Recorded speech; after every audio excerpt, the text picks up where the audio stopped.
Shalom, welcome to Adat Yeshua again. It's the daily blog count for day 10 now of counting the Omer, and welcome to the office once more. So what have we looked at for today? I discovered an article from Simon Rocker in the Jewish Chronicle from a few years ago, actually, and I suspect, like you, I've been saddened by the news that the Jewish Chronicle might fold. Somewhat heartened this morning to hear that there may be a collaboration between the Jewish Chronicle and the Jewish News to come together and work together in some way, and that is good. So we have to hope that that manages to happen. But this is an editorial from a few years back entitled "Can Jewish Life Thrive If God is on the Sidelines?" written by Simon Rocker.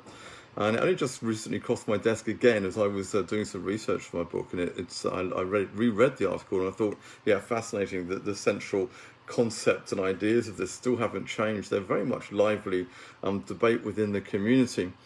And I just want to just read a little bit from the article first, and you'll see where he's going with this. And he says, this is a quote from Simon's article. He says, "I once heard a rabbi say in his Shabbat morning sermon, 'Without God, Judaism falls down like a pack of cards.'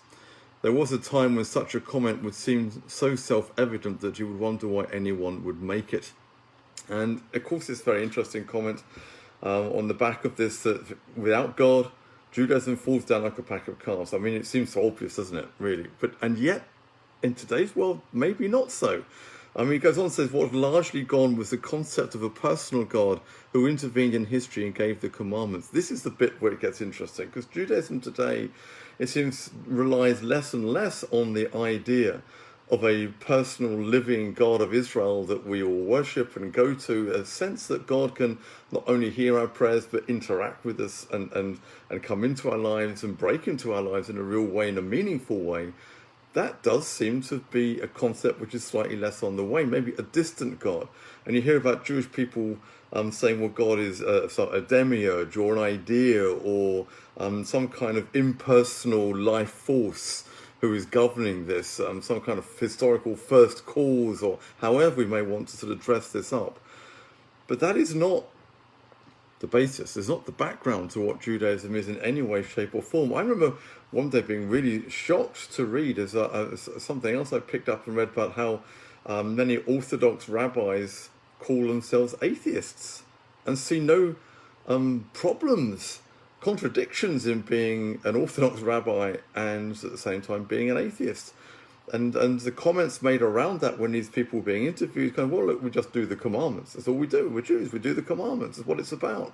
We can do the commandments without God. In fact, as we know, Rabbinic Judaism go back to its origins at the end of the first century and into the second century. The Torah is not in heaven. It is ours. We will do with it as we want. It becomes man's ownership, or rather the rabbi's ownership at that point. And God has nothing really to say about this anymore. And we know, the somewhat crazy comments in the Talmud, where God says, "Man, my people have outwitted me." Astonishing statement, really, that we could say that about the living God of Israel and the awesomeness of God, and to make a petty statement like that seems crazy, but there's no way that we can outwit God. God is God, and we will never come anywhere near or close to who or what he is. Which brings us to an interesting point, doesn't it? Because our highest commandment is what? To love, but not just in a generic way. It's not to love Judaism.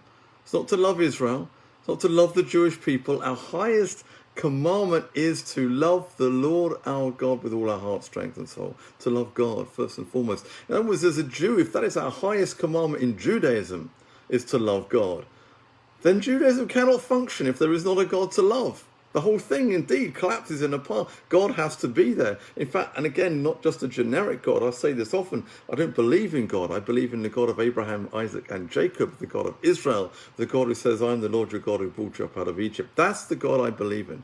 The God who is alive. The God who is extremely well and living right now.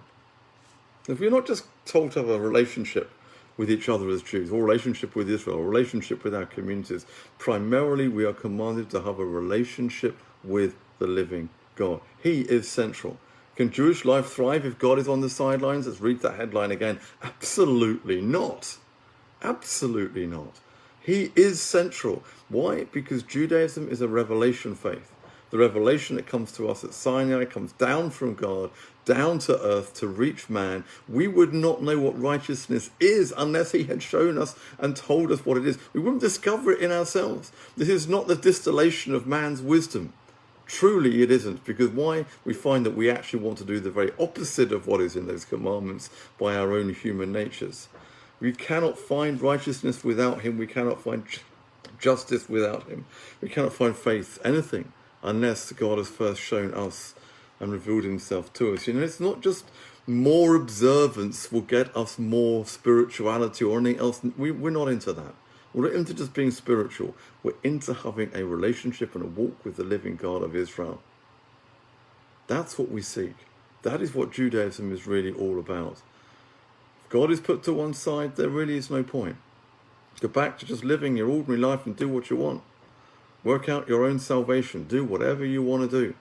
If God is not alive, if God is not central to what Judaism is, and don't forget, as we said before, God is my salvation. He is our salvation. He has become my salvation, says the Torah.